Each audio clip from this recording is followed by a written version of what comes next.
তোমার এত বড় স্পর্ধা, তুমি বলছো হুমায়ুন কবিরকে পাকিস্তান পাঠিয়ে দেবো। তোমার নেতা শুভেন্দু অধিকারী বলছে মুসলমান এমএলএদের বিধানসভা থেকে বের করে রাস্তায় ফেলবো। আমি আবার বলছি, তুমি যদি মুসলমান কোনো এমএলএর গায়ে হাত বিধানসভায় দাও, তোমাকেও ঠুসো খেতে হবে। আমি ঢিল মারলে আমি পাটকেল মারবো, তাতে আমার যা হবে হবে।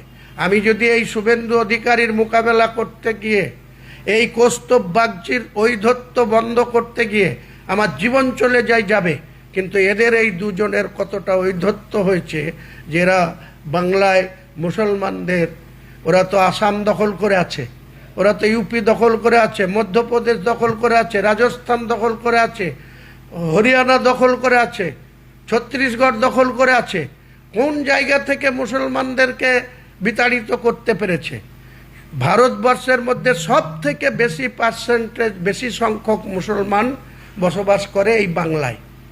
আজকের দিনে প্রায় 35% পার হয়ে গেছে। 2011 সালে জনগণনা হয়েছে, আজকে 25 সাল। নিশ্চয়ই আগামী 2-3 বছরের মধ্যে জনগণনা হওয়া উচিত বা হবে, তখন বোঝা যাবে মুসলিম কত পপুলেশন। আজকে যখন 7 কোটি 7.5 কোটি ছিল, তখনই 28% ছিল। আজকে 10.5 কোটি জনসংখ্যা পার হয়ে গেছে বাংলায়। সেই 10.5 কোটি জনসংখ্যায় মুসলিমরা 35% বিলং করছে। তুমি তাদেরকে পাকিস্তান পাঠাবে? কৌস্তব বাগচিটা তো তোমার বাবার সম্পত্তি। তুমি সাবধান হয়ে যাও। তুমি এই সমস্ত ঔদ্ধত্যপূর্ণ কথাবার্তা হুমায়ুন কবিরকে বলবে না। হুমায়ুন কবির তোমার ধার ধারে না। তোমার মতো ওই কৌস্তব বাগচি হুমায়ুন কবির কোনো পরোয়া করে না। তোমার শুভেন্দু অধিকারী, সে মেদিনীপুরের যেমন ছেলে, তার যেমন অনেক দাম্ভিকতা আছে, অনেক গুরুত্ব আছে। আমি মুর্শিদাবাদের ছেলে, আমিও বলছি শুভেন্দু অধিকারীর এই ঔদ্ধত্য আগামী দিনে মহান আল্লাহ তাআলার সাহায্য নিয়ে, আল্লাহর নামে শপথ নিয়ে বলছি, অচিরেই শুভেন্দু অধিকারী ধ্বংস হবে।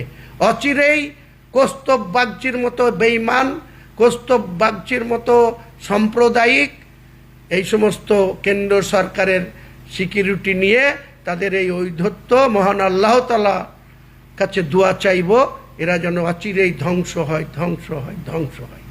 ভিন্ন মাইন্ডের হতে পারে, সে শুধু এত লালস তার, এত তার উচ্চ আকাঙ্ক্ষা, সে মুখ্যমন্ত্রী হতে চায়। কাজে মমতা বন্দ্যোপাধ্যায়কে যত রকম